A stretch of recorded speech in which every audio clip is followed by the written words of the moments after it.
E53 Hindi. समय तेजी से बीत गया। सच कहूं तो उसके क्वार्टर में करने के लिए ज्यादा कुछ नहीं था। वह आमतौर पर ध्यान में डूबा रहता था और सर्विल बिशा के साथ अपनी आगामी लड़ाई के बारे में सोचता रहता था और उसके लिए एक अनुकूल लड़ाई शैली का निर्माण करता था। अब तक वह केवल कुछ तत्वों के साथ आया था जो कि सर्विल बिशा से लड़ने के लिए अनुकूलित शैली के लिए आवश्यक थे। इस शैली के मूल में टालमटोल और विरोधी हमलावर जवाबी हमला था। जब तक रूई कंपन के कारण प्रभाव के प्रसार से आने वाली घातकता को नकार सकता था, तब तक उसके पास खतरे को नकारने का एक अच्छा मौका था। एक और तरीका जिससे वह सर्विल की मार्शल आर्ट की दुर्जयता को कम कर सकता था, वह था ग्रैपलिंग। ग्राउंड ग्रैपलिंग भी एक और तरीका था जिससे वह सर्विल के प्रवेश को नकार सकता था क्योंकि सर्विल को उन्हें भेदने के लिए प्रभाव डालने की जरूरत थी। वह सुपर क्लोज रेंज ग्रैपलिंग में मुट्ठी भर भी वार नहीं कर पाएगा, अगर कोई वार करता भी है। इन दो तत्वों को अपने अनुकूलित मार्शल आर्ट में स्थापित करना पहला कदम था। अब उसे केवल सर्विल की मार्शल आर्ट की विशेषताओं के अनुरूप इसे ठीक करने की आवश्यकता थी। ये वह जगह थी जहां उसे अन्य प्रतिनिधियों की तुलना में लाभ था। उनका युद्ध कौशल राउंड के बीच बिल्कुल भी नहीं बदलता था, लेकिन वह प्रत्येक राउंड के साथ अधिक दुर्जय होता जाता था क्योंकि उसके पास अधिक मात्रा में डेटा और समय होता था जिससे वह उनमें से प्रत्येक को हराने के लिए सबसे उपयुक्त मार्शल आर्ट का निर्माण कर सकता था। ये काम आमतौर पर उसे लड़ाई के बीच में करना पड़ता था, लेकिन अगर उसे इसे करने के लिए अधिक समय मिलता तो वह बेहतर परिणाम प्राप्त कर सकता था। जल्द ही दिन बीत गया। वह अपने खाने के अलावा किसी और काम के लिए अपने क्वार्टर से बाहर नहीं निकला था। कभी कभी दूसरे प्रतिनिधियों से भी मिल जाता था, मूल 16 में से केवल आधे ही मौजूद थे। फिर भी फियोना ही एकमात्र ऐसी थी जिसने उसके साथ बातचीत करने की जहमत उठाई। वह पहले दिन की तरह ही विलक्षण बनी रही। अपनी जिज्ञासा को शांत करने के लिए उसने उससे तरह तरह के बेतरतीब सवाल पूछे। तुम इतने मजबूत कैसे हो? आपका पसंदीदा रंग कौन सा है? क्या तुमने अपने बाल काले रंगे हैं? रूई ने उन प्रश्नों का यथासंभव संक्षिप्त उत्तर दिया। जल्द ही एक दिन बीत गया और दूसरे राउंड का समय आ गया। रूई को उन्हीं प्रक्रियाओं से गुजरना पड़ा जब तक कि वह खुद को फिर से प्रतियोगिता देखने वाली बालकनी में नहीं पाया। Ads by pub future martial प्रतियोगिता में आपका स्वागत है देवियों और सज्जनों। हम जल्द ही प्रतियोगिता के बहुप्रतीक्षित दूसरे दौर की शुरुआत करेंगे। आज के मुकाबले हैं। रूई ने अपनी आंखें बंद कर लीं और ध्यान खो दिया, जिससे उसकी आवाज पृष्ठभूमि में चली गई। मार्शल प्रतियोगिता की शुरुआत से पहले वह हमेशा सोचता था कि प्रतियोगिता की उत्सवपूर्ण प्रकृति एक अच्छी बात है, लेकिन अब वह अपनी शुरुआती धारणाओं से असहमत होने से खुद को नहीं रोक सका। शुक्र है कि यह बकवास जल्दी ही समाप्त हो गई और पहले मैच की घोषणा कर दी गई। दूसरे दौर के पहले मैच में इयान नेपोम्नियाचची और उनके फारन शाखा के ब्रीदिंग माउंटेन स्टाइल का सामना प्रतिनिधि फ्रैंक गेमा और उनके विलीमैन शाखा के ड्रीमी पॉइजन स्टाइल से होगा। ब्रीदिंग गोलियत का सामना टॉक्सिन मॉन्गर से होगा। दोनों प्रतियोगियों ने अखाड़े में प्रवेश किया। उनके शक्तिशाली दिमाग ने दर्शकों पर भारी असर डाला तथा वातावरण में तनाव पैदा हो गया। अपना रुख अपनाओ, रेफरी ने निर्देश दिया। इयान ने तटस्थ रुख अपनाया जबकि फ्रायंट का रुख आक्रामकता और गति की ओर अधिक झुका हुआ था। रूई को एक बात दिलचस्प लगी कि फ्रायंट ने इस लड़ाई में अपना मुंह का मुखौटा उतार दिया था। उसे आश्चर्य हुआ कि क्या इसका कोई महत्व है। क्या तुम मजबूत हो गए हो? इयान ने ठंडे स्वर में पूछा। दुर्भाग्य से ये काफी अच्छा नहीं होने वाला है। ये लड़ाई पिछली बार की तरह ही खत्म होने वाली है। हम्फ, फ्रायंट ने नाक भान सिकोड़ी। तुम बहुत ज्यादा बोलते हो। मैं तुम्हें दिखाऊंगा कि पिछली बार से चीजें कितनी बदल गई हैं। ऐसा प्रतीत होता है कि उनके बीच गहरा इतिहास रहा है, हालांकि यह पूरी तरह स्पष्ट नहीं था। शुरू करो, रेफरी ने मुकाबला शुरू किया। हूश, फ्रंट ने अपना हाथ आगे बढ़ाकर इयान पर हमला किया। उसके इरादे साफ थे। उसकी पूरी त्वचा जहरीली थी, लेकिन उसे अपने विरोधियों के खिलाफ इसे लगाने के लिए संपर्क बनाने की जरूरत थी। उसके पास अन्य प्रकार के जहर भी थे, लेकिन उन सभी की हालत आमतौर पर एक जैसी थी। हूश, इयान ने फ्रायंट को साफ साफ चकमा दिया। जिस गति से वह चकमा दे रहा था, उससे रूई को पता चल गया कि वह गति बढ़ाने के लिए लाइटनिंग ब्रीदिंग का इस्तेमाल कर रहा था। रूई ने उसकी सांसों पर पूरा ध्यान दिया। अगर वह इस राउंड में अपना मैच जीत जाता है, तो उसे अगले राउंड में इयान का सामना करना था। उसे उम्मीद थी कि वह जितना संभव हो सके उतनी जानकारी जुटा पाएगा। इयान लगातार फ्रायंट के हमलों से बच रहा था। अप्रशिक्षित नजर से ऐसा लग रहा था कि वह बचते हुए निष्क्रिय हो रहा था। लेकिन रूई ने वास्तव में उसके निर्णय को मंजूरी दे दी। फ्रायंट का जहर जितना शक्तिशाली था, उसे छूना सबसे अच्छा नहीं था जब तक कि लाभ नुकसान से अधिक न हो जाए। अगर उसका जहर एवी जैसा था तो कपड़े भी बचाव के लिए बहुत प्रभावी नहीं होंगे। हूश, धमाका, इयान ने एक वार को चकमा दिया और फ्रायंट की गर्दन पर एक भयानक लात मारी, जिससे वह दर्द से लड़खड़ा गया। केवल इस तरह के महत्वपूर्ण अंगों पर वार ही फ्रायंट के साथ शारीरिक संपर्क में आने लायक थे। केवल सार्थक क्षति पहुंचाने वाले हमलों के साथ ही इयान हमेशा ये सुनिश्चित कर सकता था कि वह फ्रायंट को अपनी जहरीली त्वचा से इयान को जितना नुकसान पहुंचा रहा था उससे कहीं अधिक नुकसान पहुंचा रहा है। इस तरह इयान अपना समय ले सकता था और धीरे धीरे फ्रंट को पछाड़कर जीत की गारंटी ले सकता था। या ऐसा उसने और यहां तक कि रूई ने भी सोचा। इयान की दृष्टि कुछ क्षण के लिए धुंधली हो गई। उसकी भौहें भ्रम में सिकुड़ गईं।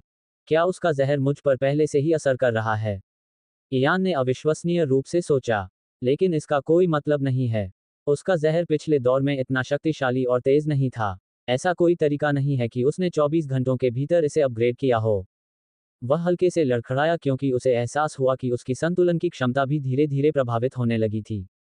रूई को यह बात समझ में आ गई कि क्या हुआ है। वह भी हैरान था। यह कोई और जहर ही होगा, लेकिन फ्रायंट इसे कैसे लगा रहा है? रूई ने आश्चर्य व्यक्त किया क्योंकि वह उनकी बातचीत को करीब से देख रहा था। बहुत कम संपर्क हुआ, और वास्तव में तब से कोई संपर्क नहीं हुआ जब से इयान को पता चला कि वह प्रभावित हो रहा है। तो आखिर क्या हो रहा था? तभी रूई को कुछ अजीब बात नजर आई। फ्रायंट लगातार अपना मुंह खोलकर सांस ले रहा था। सिर्फ थोड़ा सा ही नहीं, ऐसा लग रहा था कि वह जितना संभव हो सके उतनी हवा बाहर निकालने की कोशिश कर रहा था। अगर वह थका हुआ होता तो रूई को कोई फर्क नहीं पड़ता, लेकिन उसे इतनी जल्दी थकना नहीं चाहिए था। इसके अलावा भारी सांस लेने के साथ थकावट के कोई अन्य लक्षण नहीं थे। रूई की आंखें चौड़ी हो गईं जब उसे एहसास हुआ कि क्या हो रहा था। वह जहर उगल रहा है। वह पूरी तरह अविश्वास से सोचने लगा। रूई को यह समझ में ही नहीं आया कि फ्रायंट गेमर ने इस तरह की तकनीक हासिल करने के लिए खुद को किस तरह की शारीरिक कंडीशनिंग से गुजारा होगा। इससे ये भी पता चलता है कि उसने अपने मुंह का मास्क क्यों हटाया। सब कुछ ठीक था। इसके अलावा ये तकनीक इयान के खिलाफ विशेष रूप से प्रभावी थी। इयान पूरी लड़ाई में सांस लेने की तकनीक का दुरुपयोग कर रहा था। हर सेकंड असंभव मात्रा में हवा अंदर ले रहा था। एक ऐसी तकनीक जिसने हवा को ही विषाक्त कर दिया था। वही तकनीक इयान को नीचे गिराने के लिए अत्यंत उपयुक्त थी। वहां इयान ने तुरंत अपनी रणनीति बदल दी थी जब उसे एहसास हुआ कि उसे जहर दिया जा रहा है, भले ही वह फ्रायंट से प्लेग की तरह दूर रहता था। यदि ऐसा था तो उसके पास कोई विकल्प नहीं था। उसने फ्रायंट पर बिजली की सांसों से हमला किया और आग की सांसों से हमला शुरू कर दिया। अगर वह उस दर को टाल नहीं सकता था या कम भी नहीं कर सकता था जिस पर उसे जहर दिया जा रहा था, तो उसके पास करने के लिए सिर्फ एक ही काम बचा था। ये सुनिश्चित करने के लिए कि फ्रायंट को होने वाली क्षति की दर और भी अधिक हो। उसने फ्रायंट को बहुत ज्यादा ताकत दी। केवल फे और फियोना ही उसकी आक्रामक शक्ति का मुकाबला कर सकते थे। फ्रायंट ने बहादुरी से मुकाबला किया, फिर भी उसे बहुत ज्यादा नुकसान हो रहा था। हर सेकंड उसके शरीर पर घाव दिखाई दे रहे थे। सिर्फ 15 सेकंड के बाद उसके शरीर से कई जगहों से खून बहने लगा था और उसका आधा शरीर बुरी तरह से जख्मी हो गया था। Ads by pub future. फिर भी वह लड़ा। जब तक वह इयान के शरीर में प्रवेश करने वाले जहर की मात्रा को अधिकतम कर सकता था, तब तक उसके जीतने की पूरी संभावना थी। धमाका। एक तेज लात उसके जबड़े पर लगी, जिससे उसका दिमाग हिल गया। गिरना। वह बिना हिले डुले जमीन पर गिर पड़ा। रेफरी द्वारा उसकी जांच करने में कई क्षण बीत गए। विजेता प्रतिनिधि इयान नेपोम्निया चिची। रेफरी ने घोषणा की। और दोस्तों, हमारे पास एक विजेता है। प्रतिनिधि इयान नेपोम्निया चिची हार के मुंह से जीत छीनने में कामयाब रहे। वह मार्शल कॉन्टेस्ट के तीसरे दौर में प्रवेश करेंगे। कमेंटेटर ने घोषणा की। इसके तुरंत बाद इयान एक घुटने पर गिर गया क्योंकि वह अब और अधिक समय तक अपना संतुलन बनाए रखने में असमर्थ था। उसकी दृष्टि बहुत धुंधली हो रही थी। वह किसी से भी ज्यादा जानता था कि यह मुकाबला कितना नजदीकी था। दूसरी ओर रूई बहुत प्रभावित हुई। फ्रायंट काफी मजबूत था। इसके अलावा इयान के खिलाफ भी उसके पास ठोस अनुकूलता लाभ था। फिर भी इयान इसके बावजूद जीतने में कामयाब रहा। वह मजबूत था, इसमें कोई संदेह नहीं था। रूई स्क्वायर कायरी ने उसे पुकारा। समय आ गया है। Ads by pub future. मम्मा। रूई ने सिर हिलाया। वह मुड़ा और बाहर निकलने की ओर बढ़ गया। सर्विल बिशा ने भी ऐसा ही किया था। उसने एक अलग रास्ता लिया जो अखाड़े के दूसरी तरफ प्रवेश द्वार की ओर जाता था। रूई पहले से ही तैयार थी। उसने जल्दी से अपना ध्यान केंद्रित किया और अपने दिमाग को तेज किया। उसका ध्यान आकर्षित हुआ। तिल तिल, बूंद बूंद। हाल ही में उसे पूर्ण एकाग्रता की अवस्था में पहुंचना आसान लगने लगा था। अपने मन पर उसका नियंत्रण भी काफी बढ़ गया था। और अगले मैच के लिए हमारे पास प्रतिनिधि सर्विल बिशा, फ्लिकरिंग गोल और उनकी फ्लिकरिंग कोर शैली है जो ग्रे गोल शाखा का प्रतिनिधित्व करती है। दूसरी ओर हमारे पास प्रतिनिधि रूई क्वारियर और उनकी फ्लोइंग वर्ड शैली है जो हाजिन शाखा का प्रतिनिधित्व करती है। वे दोनों एक दूसरे से कुछ दूरी पर रुककर अखाड़े में प्रवेश कर गए। माहौल तब और तनावपूर्ण हो गया जब दोनों लड़ाके एक दूसरे से नजरें मिलाए बिना एक दूसरे को घूरने लगे। अपना रुख अपनाओ, रेफरी ने निर्देश दिया। सर्विल ने अपनी दोनों मुट्ठियां सामने की ओर उठाईं। उनका गुरुत्वाकर्षण केंद्र आगे की ओर झुका हुआ था और उनके पैर बंद और केंद्रित थे। यह एक ऐसा रुख था जो आक्रमण और गतिशीलता पर केंद्रित था। रूई को तुरंत उसके इरादे समझ आ गए। वे उसकी भविष्यवाणियों के दायरे में थे। वह अपने पैरों को बीच में लाया और झुककर अपने खुले हाथों की हथेलियों को छाती पर ले आया। यह एक ऐसा रुख था जिसमें हाथापाई की प्रबल संभावना थी, लेकिन इसमें गतिशीलता भी बहुत थी। शुरू करो, रेफरी ने निर्देश दिया। हूश। सर्विल ने सीधे रूई पर मुक्का मारा, लेकिन रूई ने उसे साफ साफ बचा लिया। अपने वर्तमान स्तर पर उसकी प्रतिक्रिया और सजगता बहुत तेज थी। उसका पुनर्जन्म उन्नत दिमाग, उसके मार्शल पथ की गहराई, वॉइड एल्गोरिदम और प्राइमोडियल इंस्टिंक्ट तकनीक ने सुनिश्चित किया कि उसकी सजगता अधिकांश मार्शल प्रशिक्षुओं की तुलना में कहीं अधिक थी। नेल उनके बराबर था क्योंकि उसमें आगे बढ़ने से पहले ही अलौकिक सजगता थी, जबकि केवल केन ही उनसे बेहतर था क्योंकि उसकी गति के प्रति रुचि थी, साथ ही प्रतिक्रिया की गति उन्मुख तकनीक भी थी। सर्विल को यह बात समझ में आ रही थी कि जब वह किसी हमले से बचने की पूरी कोशिश कर रहा था, तो उस पर हमला करना एक कठिन काम था। हूश, हूश, हूश। रूई ने बस शुरुआती झटकों से बचने की कोशिश की। वह जीतना चाहता था, लेकिन वह अपने तुरुप के पत्ते भी रोकना चाहता था। दोनों के बीच संतुलन बनाने की कोशिश करना सुखद एहसास नहीं था। अचानक सर्विल रुक गई। उसे एहसास हुआ कि वह कहीं नहीं पहुंच रही थी। रूई एक मछली की तरह फिसलन भरी थी। वह सबसे अच्छा कुछ अस्पष्ट कोणीय प्रहार ही कर सकती थी, वह भी तभी जब वह तेजी के लिए संचित शक्ति का काफी त्याग करती। वह इस तरह से जीत नहीं पाती। जैसे ही उसने अपना एक पैर आगे बढ़ाया, उसका रुख बदल गया। रंबल। रूई की आंखें चौड़ी हो गईं क्योंकि पूरा मैदान तेजी से कंपन करने लगा था। उसे अपना संतुलन बनाए रखने के लिए बस ध्यान केंद्रित करना था। सर्विल आगे की ओर छोटा है, हर कदम के साथ कंपन बनाए रखता है। रूई उसकी योजना समझ गई। ये स्पष्ट था कि वह कंपन वाली सतहों की बहुत अभ्यस्त थी, संभवतः विस्तारित प्रशिक्षण के कारण। वह इस तथ्य का उपयोग कर रही थी कि उसकी प्रतिद्वंद्वी ऐसी परिस्थितियों में सहज नहीं थी, ताकि उनकी कमजोरी को बढ़ाया जा सके। रूई को खतरे का तेज एहसास हुआ क्योंकि सर्विल उसकी ओर तेजी से बढ़ रहा था। उसे इस स्थिति से निपटने में बहुत सावधान रहने की जरूरत थी। हूश। रूई ने पहला वार बड़ी मुश्किल से टाला। धमाका। हालांकि दूसरा वार उसके गार्ड पर जाकर गिरा। तभी रूई को सर्विल बिशा से उत्पन्न खतरे का एहसास हुआ। ये प्रभाव उसके पेट की त्वचा और मांस के माध्यम से उसके गार्ड को पार कर गया। यह उसके डायाफ्राम तक पहुंच गया, जिससे उसकी मांसपेशी अचेत हो गई और उसकी सांसें थोड़ी रुक गईं। ऐसा लग रहा था जैसे उसके बचाव का कोई मतलब ही नहीं था। रूई हैरान था, उसने पहले कभी इस तरह का हमला नहीं देखा था। भले ही उसकी कच्ची शक्ति उल्लेखनीय नहीं थी, लेकिन उसके हमले की धमकी की भावना रूई द्वारा नेल के खिलाफ महसूस की गई भावना से अलग नहीं थी। अगर रूई के पास इनर डाइवर्जेंस नहीं होता जो उसके पूरे शरीर पर समान रूप से प्रभाव फैलाता, तो उसे गंभीर क्षति होती। अगर उसके डायाफ्राम को बहुत अधिक नुकसान होता तो वह बेहोश भी हो सकता था। नवंबर LBJNN। वह उन हमलों को बर्दाश्त नहीं कर सकता था। अगर कुछ था, तो वह अर्जुन एरिगेसी के लिए बहुत सम्मान महसूस करता था, जिसने पहले दौर में लंबे समय तक ऐसे अनगिनत वार झेले। रूई केवल कुछ वारों से ही बच पाया, शेष वारों ने उसे क्षति पहुंचाई। हालांकि उसने इलास्टिक शिफ्ट, अक्यूट एज और इनर डाइवर्जेंस के साथ अपना सर्वश्रेष्ठ प्रयास किया था। वह इंतजार कर रहा था। सही समय का इंतजार कर रहा हूं। पबफ्यूचर द्वारा विज्ञापन। सर्विल ने रूई के चेहरे पर भारी प्रहार किया, ताकि वह बेहोश हो जाए। अब रूई वार से लुढ़क गया और पीछे की ओर गिर गया। अखबार। उसके चारों हाथ पैर सर्विल की बांह के चारों ओर लिपटे हुए थे और उसके चारों ओर कसकर लिपटे हुए थे, इससे पहले कि वह हमला कर पाती। दरार। वह मुंह बनाते हुए जमीन पर गिर पड़ी, क्योंकि रूई ने उसकी कोहनी को अस्वाभाविक कोण पर मोड़कर उसे पूरी तरह से उखाड़ दिया था। लेकिन उनका काम अभी पूरा नहीं हुआ था। वह धीरे धीरे उसकी पीठ की ओर बढ़ा और सही समय पर उसकी गर्दन पर वार किया। अपने दाहिने हाथ को कसकर लपेटते हुए और अपने बाएं हाथ को उसके सिर के पीछे रखते हुए उसे गला घोंटने के लिए मजबूर किया। वह कुछ ज्यादा नहीं कर सकती थी। उसने अपने कंपन के माध्यम से बार बार वार करते हुए संघर्ष किया, लेकिन जल्द ही उसकी दृष्टि धुंधली हो गई और उसे सांस लेने में कठिनाई होने लगी। उचित गला घोंटने से मस्तिष्क में रक्त का प्रवाह गंभीर रूप से सीमित हो गया या पूरी तरह अवरुद्ध हो गया। बेहोश होने से पहले उसके पास कई सेकंड थे। रूई ने उसके सभी हमलों को सहन किया, हालांकि उनमें से कुछ बहुत ही कष्टदायक थे। विजेता, प्रतिनिधि रूई क्वार्य। पबफ्यूचर द्वारा विज्ञापन। रेफरी ने यह पुष्टि करने के बाद घोषणा की कि सर्विल कुछ समय के लिए बेहोश हो गया था। रूई के लिए जीत की शर्तें पूरी करने के लिए ये काफी था। उसने उसे छोड़ दिया और संघर्ष करते हुए उठ खड़ा हुआ। थोड़े समय में ही उसने अपनी प्रवेश तकनीक से उसके निचले शरीर के जोड़ों को नुकसान पहुंचाने में कामयाबी हासिल कर ली थी। वह मजबूत थी, लेकिन दुर्भाग्य से उसके लिए वॉइड एल्गोरिथम उसकी मार्शल आर्ट के साथ उल्लेखनीय रूप से संगत था। और दोस्तों, हमारे पास एक विजेता है। प्रतिनिधि रूई क्वारिया ने भी प्रतिनिधि सर्विल बिशा के खिलाफ एक क्रूर जीत के बाद मार्शल प्रतियोगिता के तीसरे दौर में अपना स्थान सुरक्षित कर लिया है। तालियों की गड़गड़ाहट के बीच भीड़ ने उन शब्दों पर जोर से जयकार की। वापस आते समय वह अपनी लड़ाई के बारे में सोचने लगा। सर्विल ताकतवर था, लेकिन उसमें स्पष्ट ताकत और स्पष्ट कमजोरियां थीं। इस वजह से वह रूई जैसे किसी व्यक्ति के सामने बहुत ही असंगत था। ऐसा व्यक्ति जो स्पष्ट ताकत को नकारने और स्पष्ट कमजोरी का फायदा उठाने में बहुत अच्छा था। हालांकि उनका अगला प्रतिद्वंद्वी इतना आसान नहीं था।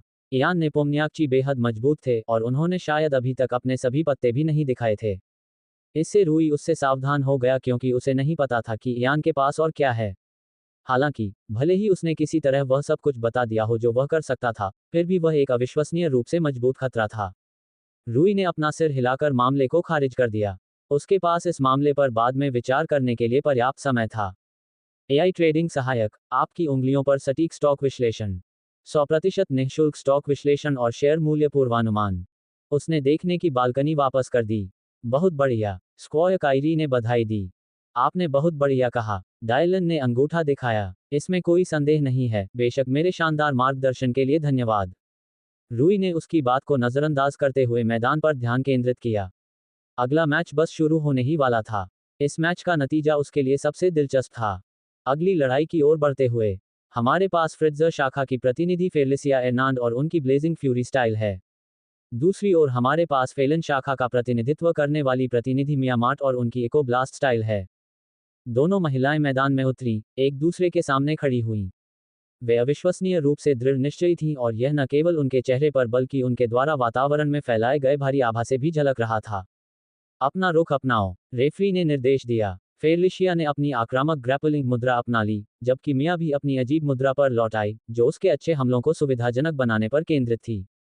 शुरू करो, रेफरी ने मुकाबला शुरू किया। हूश, फेलिसिया मिया की ओर दौड़ी, उसकी त्वचा गर्मी से लाल हो गई थी। मिया ने तुरंत अपने मुंह को ढक लिया और अदृश्य ध्वनि गोलियों की तरह दहाड़ने लगी, तथा दूरी बनाए रखने की कोशिश करते हुए पीछे की ओर छलांग लगाए। वे दोनों अपने प्रतिद्वंद्वी की लड़ने की शैली से पहले से ही परिचित थे, तथा किसी न किसी तरह से लड़ाई में जीत की शर्तों से भी अवगत थे। अगर फेलिसिया ने अंतर कम कर लिया और मिया को पकड़ लिया, तो यह मुकाबला खत्म हो जाएगा। अगर मिया फेलिसिया को दूरी पर रखने में कामयाब रही, तो वह मुकाबला जीत पाएगी। फेलिसिया की कठोरता बहुत अच्छी नहीं थी। बेशक, ये बुरी भी नहीं थी, लेकिन उसकी रक्षा का ज्यादातर हिस्सा इस तथ्य से आया कि कोई भी उसे छू नहीं सकता था। हालांकि, उसे नुकसान पहुंचाने के लिए मिया को उसे छूने की जरूरत नहीं थी। उसे बस दूर से ही उसे ध्वनि की गोलियों से छलनी करने की जरूरत थी। उन दोनों के पास एक दूसरे के खिलाफ बहुत कम या कोई बचाव नहीं था। ये लड़ाई एक दौड़ बन गई थी। फेलिसिया को अंतर को कम करने और मिया को मिया के हमलों से पर्याप्त नुकसान पहुंचाने से पहले उसे पकड़ने की जरूरत थी, जबकि मिया को फेलिसिया के संपर्क में आने से बचना था। एक पहलवान के रूप में वह निस्संदेह उसे पकड़ लेगी और उसे जिंदा भून देगी, सचमुच, अगर ऐसा कभी हुआ। रूई को ये देखने में बहुत उत्सुकता थी कि वे दोनों इस बारे में कैसे आगे बढ़ेंगे, इससे संभवतः उन्हें अपनी सारी ताकत लगाने के लिए मजबूर होना पड़ेगा, जो उसके लिए अच्छा था। मिया ने जब उसकी दिशा में एक जोरदार गोली चलाई तो फेलिसिया ने छलांग लगा दी। लेकिन हमले के कारण उसे और मिया के बीच कुछ दूरी बनानी पड़ी, जिससे वह बहुत दुखी हुई। वह दूर भाग गई, जबकि गोलियों की आवाजें जमीन पर आ रही थीं, जहां वह कुछ पल पहले खड़ी थी। लड़ाई गतिरोध में फंस गई थी, जो तब तक कुछ समय के लिए लंबी हो गई थी। पाव, फेलिसिया ने मुंह बनाया क्योंकि उसे एक ध्वनि गोली लगी थी। लेकिन ये हुआ, और रूई ने जो अनुमान लगाया था उससे भी पहले। एना मिया के हमलों को लंबे समय तक चकमा देने में सक्षम थी क्योंकि उसके पास 3 आयामों के बराबर पैंतरेबाजी थी और वह इलाके तक सीमित नहीं थी, लेकिन फेलिसिया के पास वह लाभ नहीं था। वह कुछ समय तक टिकने में सफल रही क्योंकि वह खुद भी तेज थी, और उसने एक ऐसी शैली विकसित की थी जिसका उद्देश्य अपने विरोधियों को मात देना था जो उससे दूरी बनाए रखने की कोशिश करते थे। लेकिन अंत में ये काफी अच्छा नहीं था। मिया की आंखें सिकुड़ गईं और उसने उसकी दिशा में कई और ध्वनि गोलियां दागीं। खेल खत्म हो जाना चाहिए था, फिर भी अचानक, वूश, उसके मुंह से आग की लपटें फूट पड़ीं, जिसने गोलियों को रोक दिया।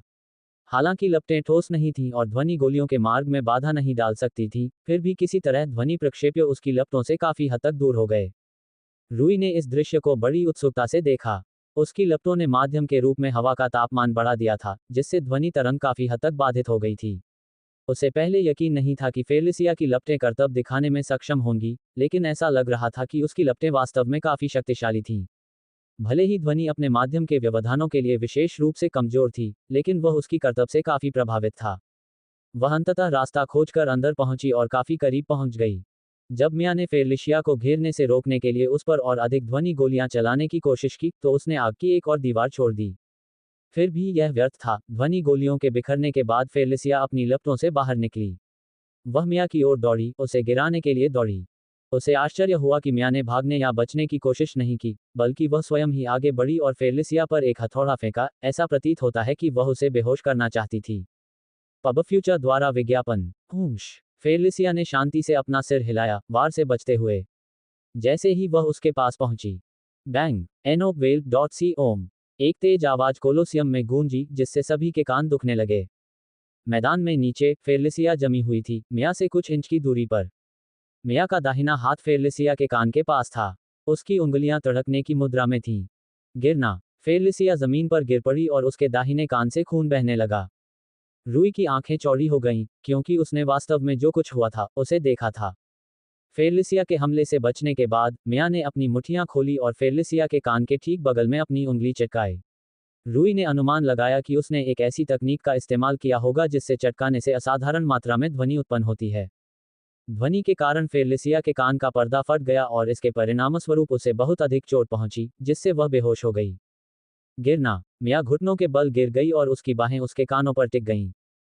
ऐसा लगता है कि यह एक ऐसी तकनीक है जिससे वह पूरी तरह से अछूती नहीं है। उसने देखा कि उसके कानों से खून टपक रहा है। फिर भी, उसने मैच जीत लिया और ये तथ्य कि वह पूरी तरह से ठीक हो जाएगी, उसके चुनाव के लिए पर्याप्त औचित्य से अधिक था। यह एक ऐसी रणनीति थी जिसे वह स्वीकार करता था। उसे उससे लड़ते समय बहुत सावधान रहना होगा, उसने खुद को चतुर साबित कर दिया था। पब फ्यूचर द्वारा विज्ञापन। और हमारे पास एक विजेता है दोस्तों। रेफरी द्वारा मिया को विजेता घोषित करने के बाद कमेंटेटर ने घोषणा की। प्रतिनिधि मिया मार्ट ने प्रतिनिधि फेलिसिया एर्नान के खिलाफ शानदार जीत के बाद तीसरे दौर में अपना स्थान हासिल कर लिया है। रूई ने इस लड़ाई से प्राप्त जानकारी के साथ अपनी मिया की प्रोफाइल पहले ही अपडेट कर दी थी। जब उसके पास अधिक समय होगा तो वह बाद में एक अनुकूलित शैली बनाएगा।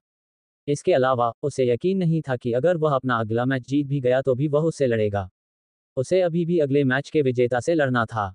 ऐसा करना आसान नहीं होगा, रूई ने सोचा। और अगले मैच के लिए हम प्रतिनिधि केट्स ओमैगडे और उनकी सोल रीडर स्टाइल बनाम प्रतिनिधि फियोना रोशम। रूई ने उस घोषणा पर भौहें चढ़ाईं। एक बार फिर उसे याद आया कि फियोना की मार्शल आर्ट में इतनी भी वैयक्तिकता नहीं है कि उसका कोई नाम हो, जो उसे अभी भी अविश्वसनीय रूप से आश्चर्यजनक लगा।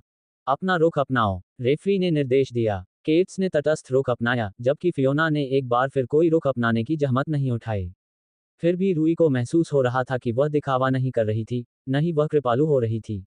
शुरू करो, रेफरी ने मुकाबला शुरू किया।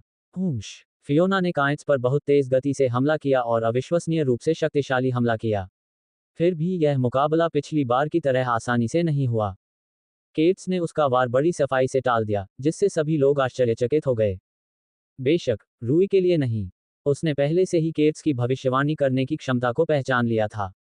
ये फियोना की गति के साथ काफी संगत था। उसने तेजी से वार भी किया, लेकिन उसने शांतिपूर्वक हमले को टाल दिया और अपना आक्रमण शुरू कर दिया। केट्स ने बचाव और बचाव के एक हताश संयोजन के साथ जवाब दिया। उसने अपनी सूझबूझ का इस्तेमाल करते हुए जितनी जल्दी हो सके उसके हमलों पर प्रतिक्रिया की। उसने बचाव की चाल तब शुरू की जब वह अपने हमलों के प्रक्षेप पथ से बाहर निकलने के लिए अपनी हरकतें शुरू कर रही थी। लेकिन उसकी शारीरिक क्षमता में कमी थी। ऐसा लगता है कि उसकी अविश्वसनीय भविष्यवाणी करने की क्षमता, जिसे रूई ने भी सम्मानजनक पाया था, उसे अब तक ले आई थी। मैच तुरंत खत्म तो नहीं हुआ, लेकिन ज्यादा लंबा भी नहीं चला। टकराना। एक शक्तिशाली प्रहार उसके सौर जाल पर लगा। इस प्रहार से वह उछल पड़ा और खून की खांसी होने लगी। वह अखाड़े की दीवारों से टकराया और बेहोश होकर जमीन पर गिर पड़ा। रूई ने अपना सिर हिलाया, आह भरी। वह जिस तरह की ताकत लगा रही थी, उससे फे को भी कड़ी टक्कर मिल सकती थी। रूई समझ गया था कि केन और हेवर ने उस समय क्या कहा था कि फे शायद अपनी पीढ़ी का सबसे मजबूत स्ट्राइकर नहीं है। वह न केवल फियोना से, बल्कि इयान से भी भिड़ गया था, जो उस पद के लिए दावेदार था। विजेता, प्रतिनिधि फियोना रोशेम। और दोस्तों, ये हो गया। प्रतिनिधि फियोन रोशेम तीसरे राउंड में भी पहुंच गए हैं। इसके साथ ही दूसरे राउंड का समापन हो गया है। इसे समय पर देखने के लिए कल इसी समय मार्शल कोलोसियम में अवश्य पहुंचें। जवाब में भीड़ ने जोरदार जयकारे लगाए। रूई ने गहरी सोच में डूबे हुए अनुचर कायरी और डायलन के साथ बालकनी से बाहर निकलते समय गहरी सांस ली। तीसरे राउंड के निम्नलिखित मैच थे। इयान नेपोम्नियाचची बनाम रूई क्वारियर, मिया मार्ट बनाम फियोना रोशम। इनमें से विजेता फाइनल में एक दूसरे से भिड़ेंगे। थोड़ा फ्रेश हो जाओ, स्क्वायर कायरी ने विदा लेने से पहले उससे कहा। हम 1 घंटे में मिलेंगे। रूई ने सिर हिलाकर अपनी राह पर चल दिया। उसे बहुत कुछ सोचना था। उनका अगला प्रतिद्वंद्वी इयान नेपोम्नियाचची था। निश्चित रूप से उसे बहुत कुछ सोचना था। वह इयान के बारे में पहले ही 2 राउंड का डेटा इकट्ठा कर चुका था। यह कोई आइडिया नहीं था, लेकिन बुरा भी नहीं था, और कुछ न होने से तो निश्चित रूप से बेहतर था। फिर भी वह उससे लड़ने की संभावना पर अपने चेहरे पर मुस्कुराहट महसूस करने से खुद को नहीं रोक सका। इयान अविश्वसनीय रूप से मजबूत था। रूई शायद उस लड़ाई में अपनी क्षमता और मार्शल आर्ट के साथ उसकी सीमाओं का परीक्षण करेगा। उसने तुरंत टब में स्नान किया, उसमें भीगने लगा तथा आराम करने लगा क्योंकि उसकी क्षमता में गर्माहट भर गई थी। उन्होंने इयान के बारे में सारी जानकारी को सरसरी तौर पर पढ़ा। वह एक श्वास तकनीक विशेषज्ञ थे जो आमतौर पर विशिष्ट श्वास तकनीकों का उपयोग करके अपने मापदंडों को बढ़ाकर लड़ते थे। आमतौर पर 2 विशेषताएं थीं जो उसे एक बहुत ही दुर्जेय प्रतिद्वंद्वी बनाती थीं। पहली यह कि वह जिस हद तक कुछ मापदंडों को बढ़ा सकता था वह अविश्वसनीय रूप से उच्च था, उन मापदंडों और क्षेत्रों में समर्पित मार्शल कलाकारों से मेल खाता था और यहां तक कि उनसे आगे निकल जाता था। दूसरा तथ्य यह था कि उसके पैरामीटर बदलते रहते थे, जिससे उससे लड़ना अविश्वसनीय रूप से मुश्किल हो जाता था, किसी भी अन्य प्रतियोगी की तुलना में कहीं ज्यादा। एक पल वह एक तेज रफ्तार वाला था, अगले ही पल वह एक आक्रामक स्ट्राइकर हो सकता था, अगले ही पल वह एक रक्षात्मक लड़ाकू हो सकता था। एक तरह से उसने रूई का बहुत कड़ा मुकाबला किया। तथ्य यह है कि वह हमेशा बदलता रहता था, जिसका मतलब था कि रूई सिर्फ एक ही अनुकूलित लड़ाई शैली नहीं बना सकता था, उसे कई अनुकूलित लड़ाई शैलियों को बनाने की जरूरत थी। इसके अलावा उसे इयान के मापदंडों में तेजी से होने वाले बदलावों और परिवर्तनों को ध्यान में रखने का एक तरीका चाहिए था। उसने आह भरी। अगर वह संपूर्ण वॉइड एल्गोरिदम के उच्च स्तरीय पैटर्न पहचान सिस्टम का उपयोग करने में सक्षम होता, तो यह कोई समस्या नहीं होती, लेकिन वह ऐसा नहीं कर सका। ये बहुत कठिन था। उसे लड़ाई के बीच में बहुत अधिक मात्रा में डेटा का विश्लेषण और याद रखना होगा और उन्हें वॉइड एल्गोरिदम के माध्यम से संसाधित करना होगा। यही मुख्य कारण था कि वॉइड एल्गोरिदम उसके पिछले जीवन में एक व्यवहार्य लड़ाई शैली नहीं थी। ये पूरी तरह से डेटा गहन था। इस जीवन में भी वह समस्या अभी तक हल नहीं हुई थी। वह अपने शक्तिशाली दिमाग से एक हद तक समस्या को कम करने में सक्षम था, लेकिन यह अपने आप में पर्याप्त नहीं था। उसे इस बाधा को दूर करने का रास्ता खोजना था, अन्यथा वह अधिक समय तक अपने मार्शल पथ पर यात्रा नहीं कर पाता। उसने अपना सिर हिलाया और ऐसे अस्पष्ट विचारों को किनारे रख दिया। वे उस मुद्दे से संबंधित नहीं थे। एक और बात जिसके बारे में वह निश्चित नहीं था, वह ये थी कि क्या उसके पास खुद को रोकने की छूट है। अब तक वह मुश्किल से फैंटम सटेप, ब्लिंक और स्टिंगर को रोकने में कामयाब रहा था। रूई को पूरा यकीन था कि इयान से लड़ने के लिए उसे फैंटम सटेप की जरूरत होगी, कम से कम। सबसे खराब स्थिति ये थी कि वह अपने सभी ट्रम्प कार्ड इस्तेमाल कर लेता और फिर भी हार जाता। अगर वह ऐसा कर पाता, तो वह फियोना से लड़ने तक ब्लिंक प्लस स्टिंगर कॉम्बो को छिपाए रखता। समय बीतता गया, अंततः उसकी मुलाकात अपने प्रशिक्षकों से हुई। बस अपना सर्वश्रेष्ठ प्रयास करो और सर्वश्रेष्ठ की आशा करो, स्क्वायर डायलन ने उससे कहा। तुम्हें उसकी हमेशा बदलती लचीलेपन से सावधान रहना होगा, स्क्वायर कायरी ने उससे कहा था। एक तरह से उसकी लड़ने की शैली तुमसे बहुत अलग नहीं है। रूई ने उन शब्दों पर सिर हिलाया। वह सहमत हो गया। इयान अपने प्रतिद्वंद्वी से लड़ने के लिए भी बदल सकता था। बेशक उसने रूई की तुलना में यह एक अलग तरीके से किया, केवल समय ही बताएगा कि किसने इसे बेहतर किया। जल्द ही दिन बीत गया और तीसरा दौर शुरू होने को तैयार था। तीसरे राउंड में आपका स्वागत है, देवियों और सज्जनों, कमेंटेटर ने स्वागत किया। तीसरे राउंड के पहले मैच में हमारे पास प्रतिनिधि रूई क्वारियर और उनकी फ्लोइंग वर्ड स्टाइल है जो हाजिन शाखा का प्रतिनिधित्व करती है, और उनका मुकाबला प्रतिनिधि इयान नेपोम्नियाचची और उनकी ब्रीदिंग माउंटेन स्टाइल से है जो फरन शाखा का प्रतिनिधित्व करती है। भीड़ ने इस प्रत्याशित मुकाबले के लिए जोरदार जयकारे लगाए। रूई और इयान एक साथ अखाड़े में प्रवेश करते हुए एक दूसरे की ओर बढ़े, लेकिन दोनों ने एक दूसरे से नजरें नहीं मिलाईं। वादा किया गया समय आ गया है, इयान ने ठंडे स्वर में कहा। मैं तुम्हें तुम्हारी जगह दिखाऊंगा। रूई ने बिना कुछ कहे उसे घूर कर देखा। उसे अपमान के बचकाने आदान प्रदान में शामिल होने की परवाह नहीं थी। इसके बजाय उसने अपनी आंखें बंद कर लीं और अपने विचारों को खाली कर दिया। वहां कुछ भी नहीं था। जल्द ही उसने अपना पूरा ध्यान केंद्रित कर लिया। वह अपने हाथ में जितना भी ध्यान आ सकता था उसे एकत्रित करने लगा। NO12BIN.C ओम। ध्यान का बढ़ता हुआ ध्यान महसूस किया जा सकता था। उसके मन का भार सभी दर्शकों पर दबाव डाल रहा था। अपना रुख अपनाओ, रेफरी ने निर्देश दिया। इयान ने तटस्थ रुख अपनाया, जिसे रूई ने भी अपनाया। शुरू करो। रेफरी ने मैच शुरू किया। इयान ने तुरंत ही दूरी पार कर ली और रूई पर जोरदार प्रहार किया। हमला रूई पर हुआ, तथापि रूई की छवि के बिखर जाने के बाद ही उसे एहसास हुआ कि यह एक छलावा था। रूई ने तुरंत ही फैंटम सटेप का इस्तेमाल किया। इयान केन की तरह ही तेजी से आगे बढ़ सकता था, जबकि वह ऐसे वार कर सकता था जिन्हें केवल फे ही रोक सकता था। वह इतना घमंडी नहीं था कि वह इतनी सारी तकनीकों को रोक सके। पाव पाव पाव। रूई ने कई शक्तिशाली प्रहार किए, फिर भी वे केवल इयान के गार्ड पर ही लगे। पृथ्वी श्वास, रूई ने सोचा। उसने अपनी रक्षात्मक श्वास तकनीक का इस्तेमाल किया था।